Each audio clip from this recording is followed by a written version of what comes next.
Welcome back to Designed for More. In our last episode, we opened a portal into your energy type, and it wasn't as a definition, but really as a doorway. I like to think about it like a remembering or a feeling or a return. And today, we're going to walk through that doorway a little further. Because yes, human design is absolutely about coming home to who you are, about who your soul chose to be in this lifetime. But to do that, we need to release. We need to release everything we were conditioned to be. And that's what this episode is here to hold, what you're designed to let go of. Not to become better, definitely not to fix, but more like a shedding of what was never yours to begin with, and remembering what's always been underneath all that noise. So if you've ever felt like you had to work harder to be worthy, or if you've shaped yourself into someone more palatable just to be accepted, or if you've been praised for your productivity, your adaptability, your strength, but it left you feeling empty or unseen, then let's take a breath together.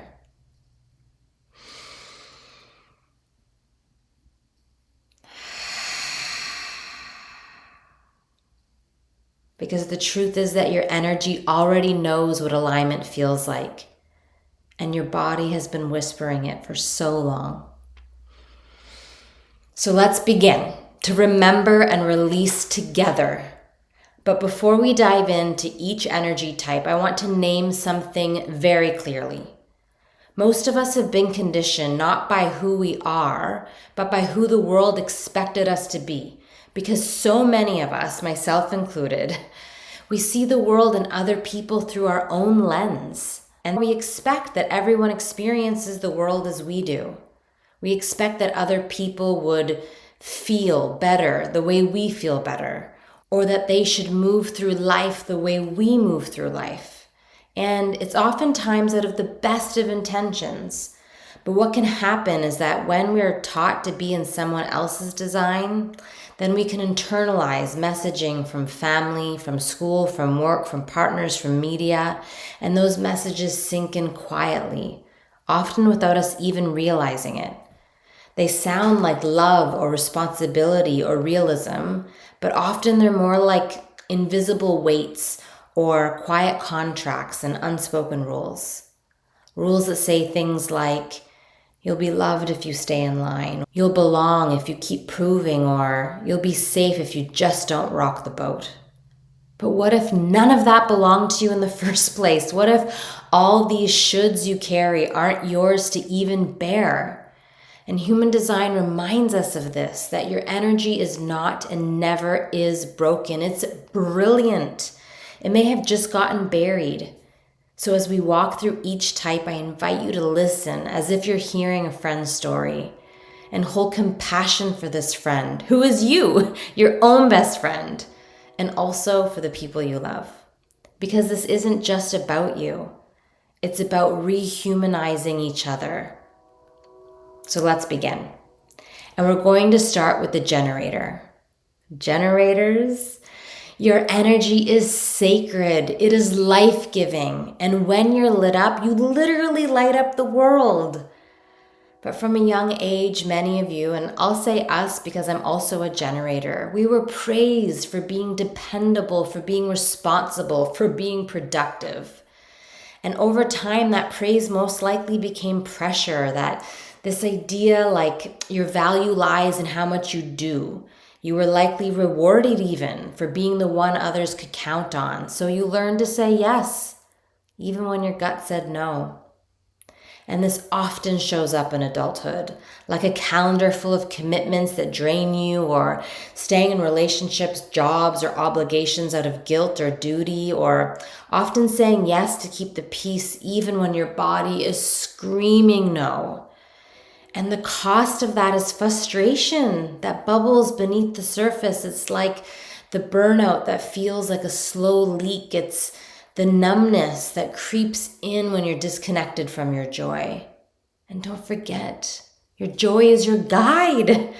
But when you start letting go of this pressure generator, when you begin to listen to your sacral response, to your gut, that deep inner knowing, you'll come alive again. Your work can become a source of satisfaction, not depletion, when it's coming from pleasure instead of pressure. Then your life will start to hum instead of grind.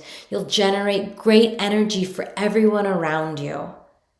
And I'm a big believer in keeping things really practical so that we can move these transmissions, let's call them, these insights from human design down from the mind, which is a very important starting point because it needs to come into our consciousness before it can come into our real life.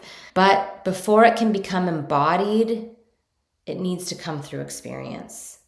And to help do that, I'm going to offer a journal prompt, an affirmation, and a daily tool per energy type, which I'll also include in the show notes.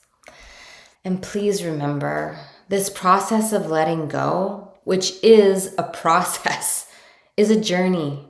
And that journey takes time. And it's going to bring up all kinds of parts and conditioning and patterns. So please have grace and compassion for yourself. And celebrate yourself along the way. The first journal prompt for you, generator, is: where am I pushing out of pressure instead of responding from my joy? Where am I pushing through pressure instead of responding from my joy? And a daily affirmation to invoke the energy of the generator is: I honor my yes. And I trust my body's wisdom.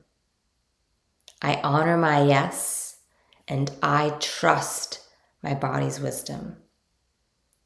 Finally, a daily tool that can help to support building a relationship with your yes, because we need to feel it. We need to be in tune with it before we can honor it, right?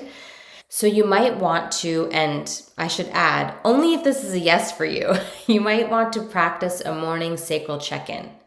And that can look like placing a hand on your belly, so on your gut area, your sacral area, or your womb space, and asking a simple question. What feels alive for me today?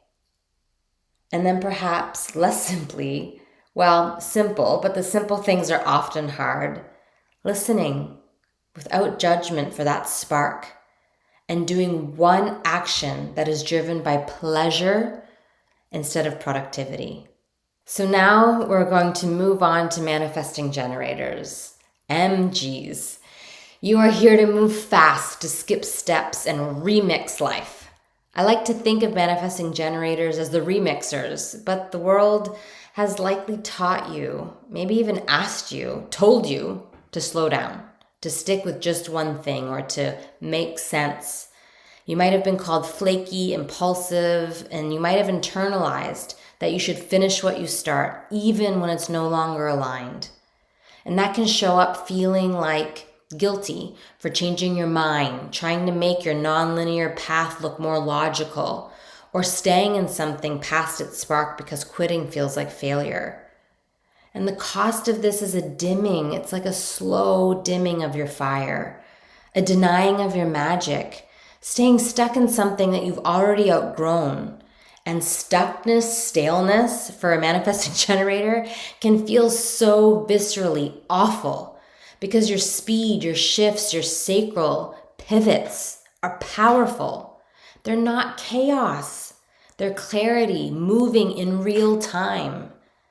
So when you let go of the pressure to be linear, MG, you reclaim your ability to literally collapse time. Now that's power. To move when wisdom has landed and to trust your unique rhythm.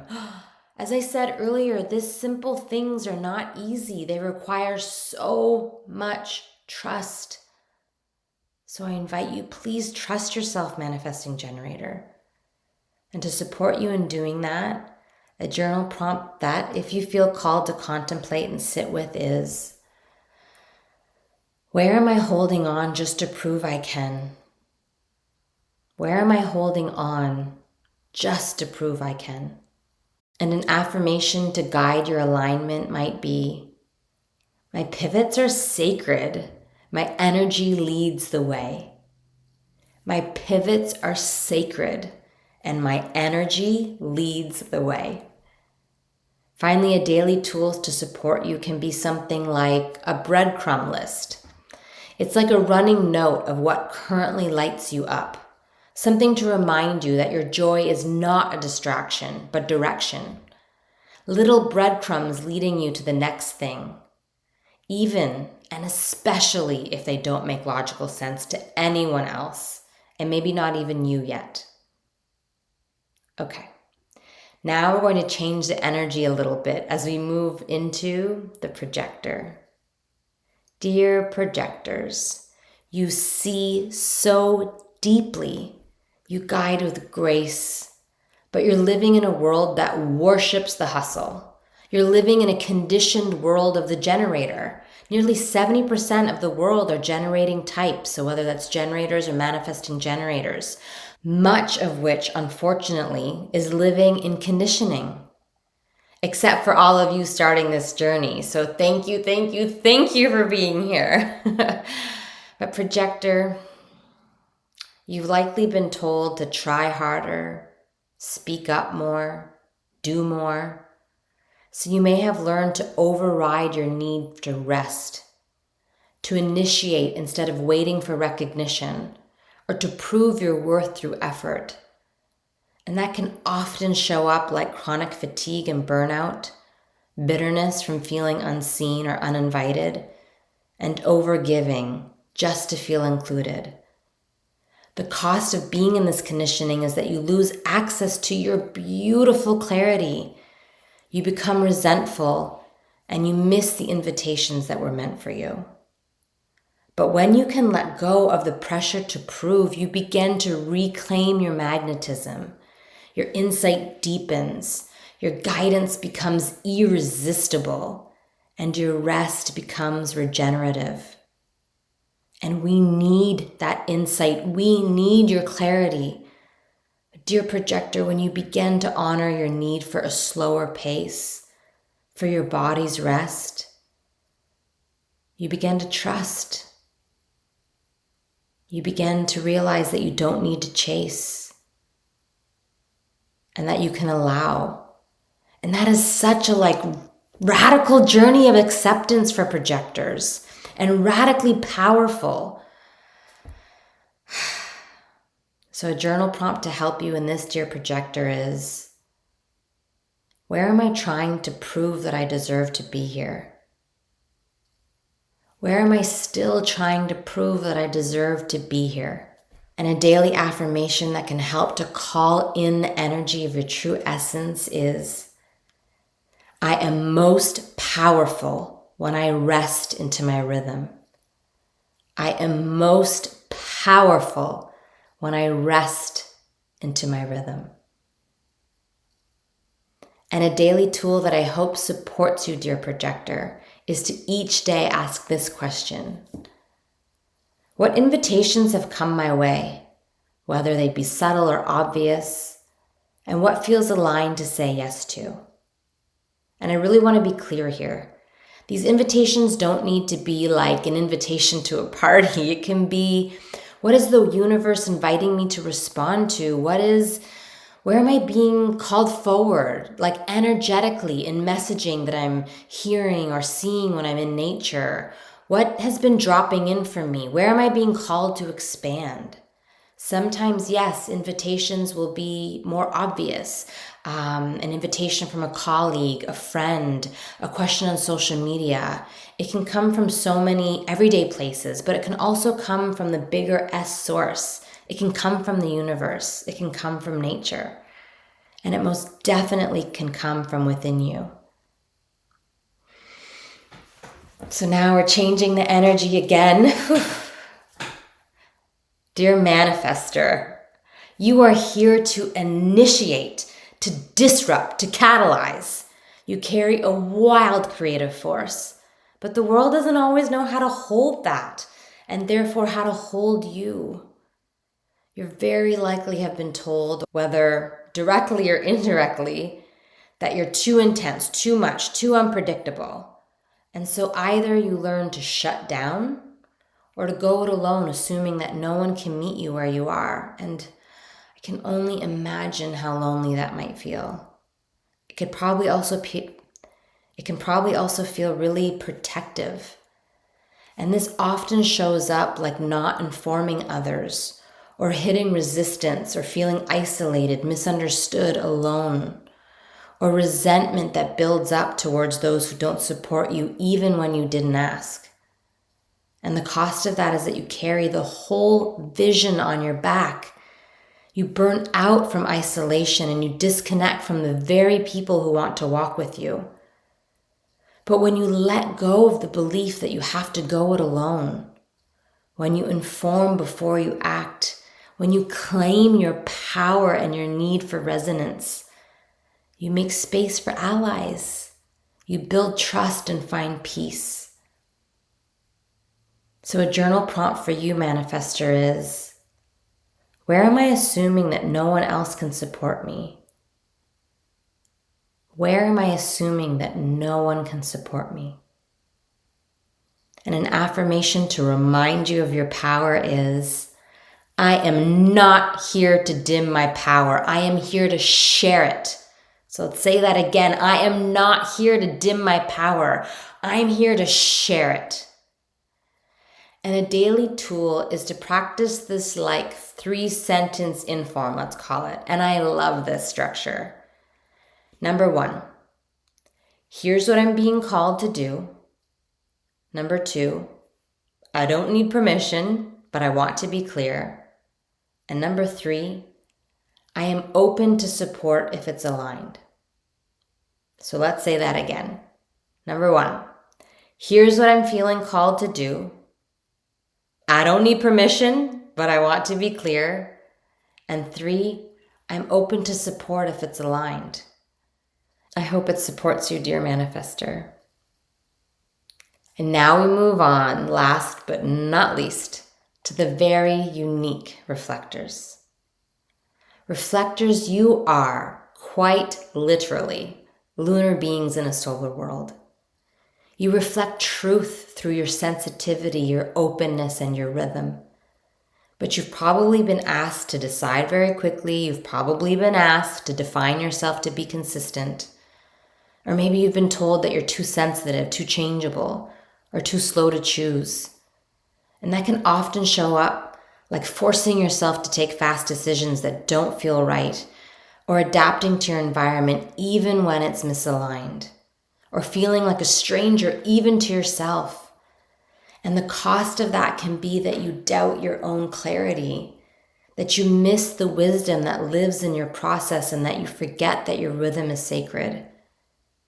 But when you let go of the pressure to be certain and honor your time, your process, when you trust that clarity emerges slowly like the moon waxing full, then you can return to your grounded, luminous knowing. So a journal prompt to support you, dear reflector, is: where am I rushing to be clear when time is what brings the clarity? Where am I rushing to be clear when time is what brings the clarity?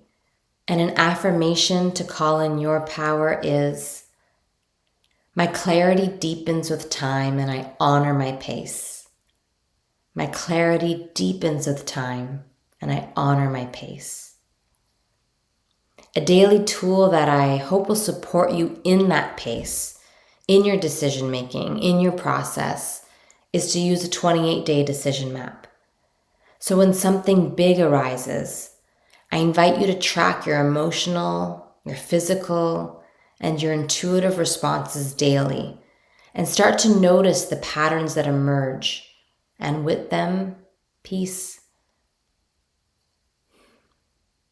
So let's take a little exhale together here.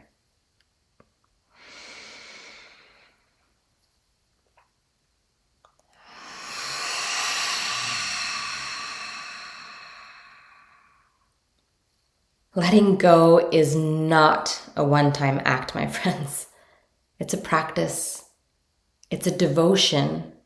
It's a returning. Every day, your design invites you to release what's not yours. and to return to what is. And the moment you say, "This doesn't belong to me," is the moment you begin to reclaim yourself. Because you don't need to strive to be aligned. You just need to listen, to let go, and to soften back into the truth you've always carried. Because you were never meant to carry what doesn't fit. And you are certainly not here to perform your worth.